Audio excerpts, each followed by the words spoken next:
Hello everybody, Team Tech here, back at it again with another discussion video. And I'm talking creativity today.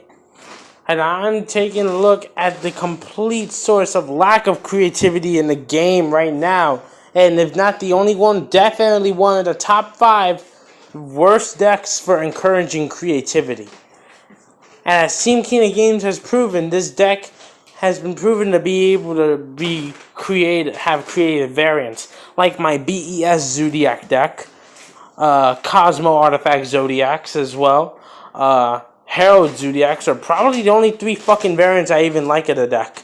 Because the True Draco Zoo variant was interesting at first, but after a while, everybody started playing it.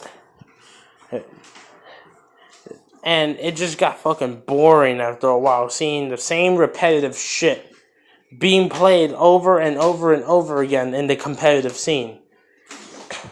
And honestly, that just made my distaste for Zoo and True Draco overall, go up that much further. Both of them are nothing more than net deck pieces of trash. And you know what? Just to show you how easy it is to look up a Zoo list that tops. I'll be right back when I get something up for you guys. Alright, we're back. Pure Zoo post links. There you go, let's see what we got.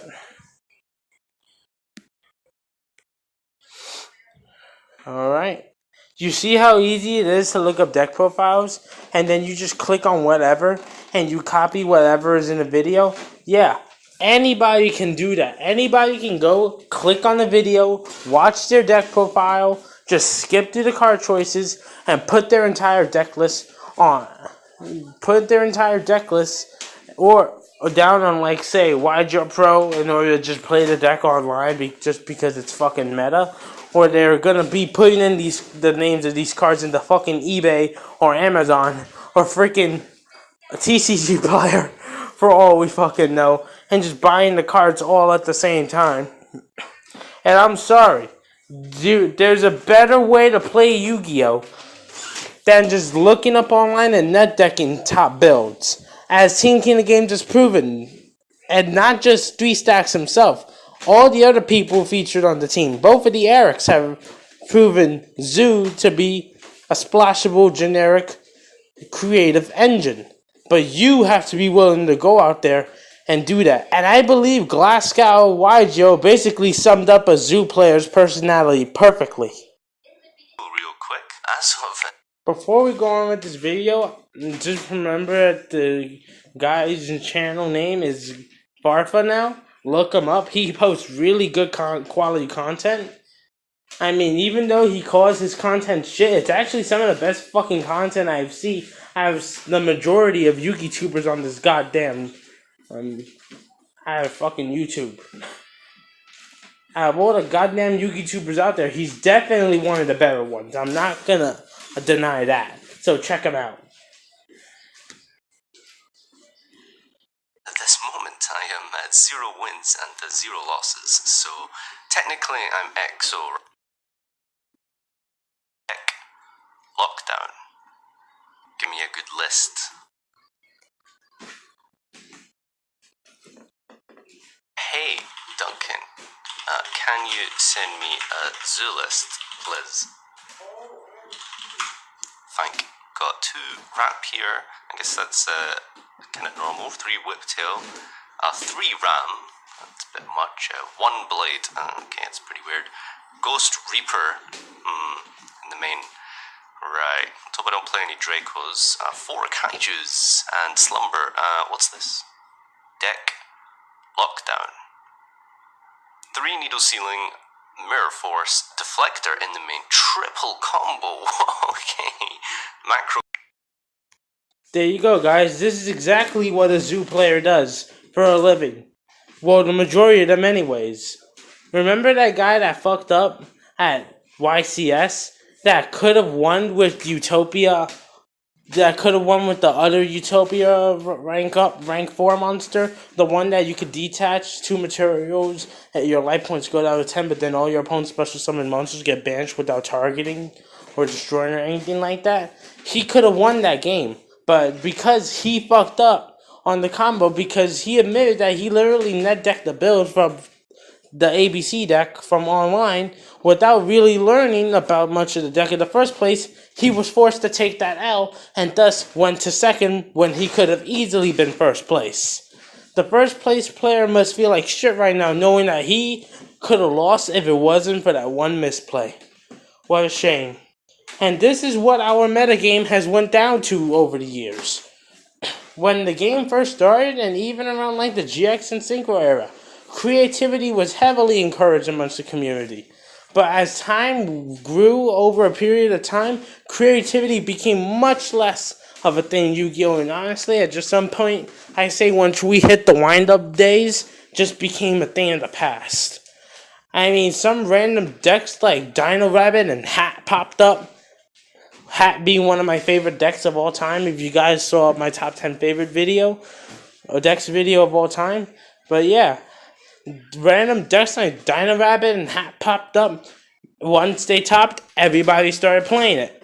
And that's why some people don't like Hat, and I understand why. People don't hate the deck because of what it does. People hate the deck because of how immensely net decked the fucking deck is. Like, nobody tried to take the build and maybe you use the same engines, but you use different tech cards in the deck. Try something that would fit your spice. Copying or asking people for their list isn't what your list would be. That's the problem with net decking. And that's why an ABC player was forced to take second place instead of first place because he didn't put originality into his build and customize it the way he would see fit. That's the problem I find with net decking, and Glasgow Yugioh's video is a perfect example of that. I'll be back with the next part of the video that matters the most. Zoo link format.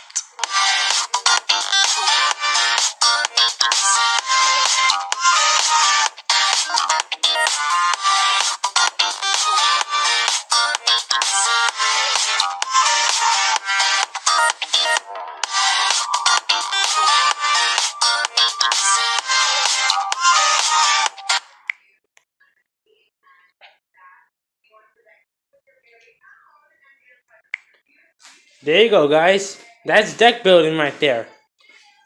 Looking at a deck list that somebody else sent you or posted on their fucking YouTube channel or something like that. That's basically what deck building has become come down to today. And now I'm gonna tell you a little story about my locals. There's this guy named Kyle. And he's the best player there. He's like the hardest one to beat. If you manage to beat him, you're lucky because he's insanely hard to beat because he runs True Draco Demise, but he runs random techs that nobody at that fucking place ever thought of. He's the one that started the Majesty's Feet and letting Darkness Dragon tech into the deck. And he ran cards like Mausoleum of the Emperor in there too. So he can bring a Light and Darkness Dragon for free. And you know what happened after he topped with it? Everybody started doing the same fucking shit. And when I first saw that, I was mad. I was like, come on, yo. Can you be original for once in your pathetic fucking lives? No, they can't because they're scrubs that don't know how to build decks for themselves. And I understand that most of the net deckers out there that play these high tier competitive decks would call it a skill, but no, it's not. And as a matter of fact, the pro players that usually win, players like Billy Brake, Joshua Smith, Shunsuke, I think I said the formerly two-time world champion's name wrong, Jeff Jones, all those people that top and had attended high attendances at our WCQs and had many opportunities to go to Worlds several times over, those people don't net deck. They come up with their own individual text that other people don't see. Thus, the majority of pro players, only a few pro players net deck. And that's the truth. A lot of pro players you see out there running the meta, running their own spicy Tekkens. Now, Shuffle Reborn. That card, nobody gave two shits about that fucking card. And you know what happened when Zoo literally won an entire event, pure Zodiac. Literally dominated an entire event, first place, undefeated, XO at European WCQs. What happened? Everybody started running it.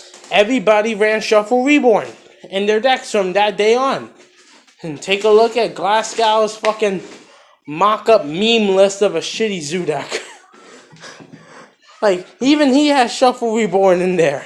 That, like, you didn't see that tech. Like, why are you running that shit in your deck when you didn't even come up with the idea yourself? Like, why is Team Samurai X1 using Horn of Heaven, a card that I came up with first as a really good tech card for Link format in his deck profiles, and not even giving me the proper credit for it? Team Samurai X1's a fucking joke, if you guys didn't know. Join Team King of Games. That team is real. Team Samurai X1's a fucking joke. He posts clickbait content all the time that has very low effort put into his videos.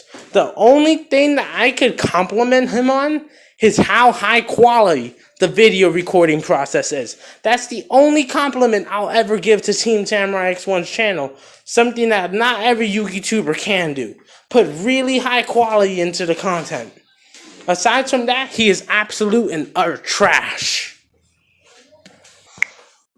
So yeah, what we learned from Glasgow Yugioh, aka Farfa's meme video about Zoo players, is that a lot of these Zoo players just look up online deck profiles and net deck. As a matter of fact, if you guys want to hear an even more interesting story, there were these guys at my locals talking about Zodiac, like pure Zoo or Zoo in general, right? And then one of the guys there said that he literally learned Zoo overnight before he started playing the deck. He learned Zoo overnight at a fucking White Castle's, playtesting the deck for 3 hours. And he just learned the deck magically. Now that's not talent. The deck really has to be really lack of skill based for you to learn it over fucking night in a White Castle joint, sitting there eating burgers while playtesting these fucking shits with your homeboys in real life. The deck really has to lack skill. Like, it has to be low to like chain burn, barrier statue all time low, where the only thing you gotta know how to do in the deck is how to play your cards or chain your cards properly in order for it to work. It has to be that type of low. But no, Zodiac is lower than that. Like, literally, Zoo requires no skill whatsoever to be played at all, even in Link format. Like, Synchrons in their prime required more skill than this shitty trash can. Never gonna mean anything.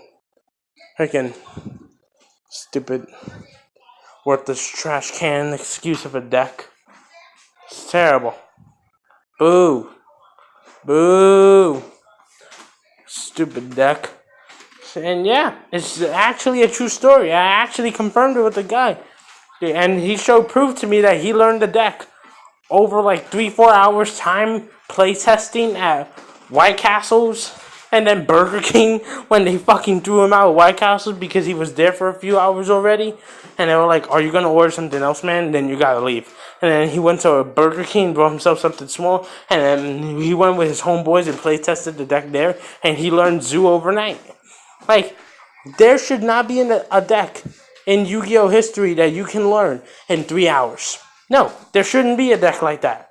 Every deck should require at least a week of thorough testing before you decide your most competitive build of the day, or of the week, or of the month, or whatever. It should take at least a week of you playtesting that fucking shit before you will be able to make those decisions on your own. And I know this is becoming a rant at this point, But players at NetDeck really do need to get a fucking life. Because they have none. Like, I see people hating on Team King of Games texts and choices for his deck profiles all the time. And I'm like, be creative and come up with your own list then if you don't like his. Like, yo, man, he's doing this just because he loves his subscribers. And Team King of Games is one of the most loyal YouTubers I've ever seen in this entire community. And I mean everything I say in this video. I'm not taking a single thing back. You NetDeck, you're a trash can. I'm sorry. If you NetDeck,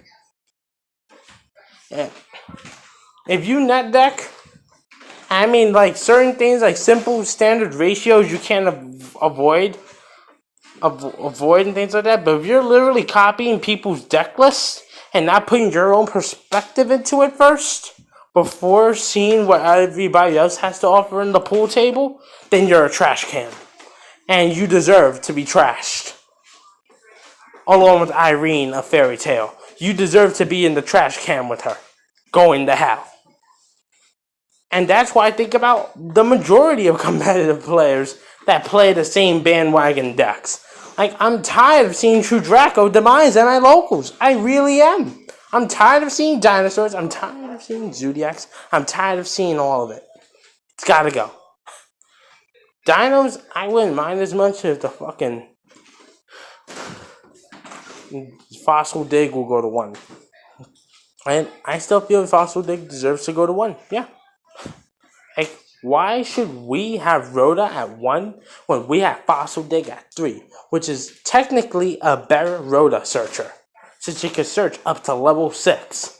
Where if we receive level 6 dinosaur support, we can search it out with this fucking spell card.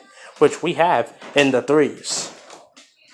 There's no reason why that should be a thing whatsoever.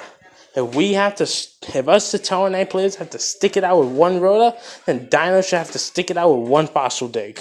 I'm sorry, that card's gotta get limited. Dragonic Diagram, limit or ban that shit. The entire Zoo engine, hit it all. Even though I'm starting to have a gut feeling that Zoo's just not gonna get hit on this ban list. And Maxi's probably gonna get banned too, but whatever. At this point, I don't even care anymore. And that's the truth. So yeah, I hope you guys enjoyed my little rant video. This is Team Tech signing out. Please don't forget to like, share, and subscribe. Don't you forget, be creative. Always come up with your own list before checking out what everybody else has to offer. Hope you guys have a good night from now on. Peace.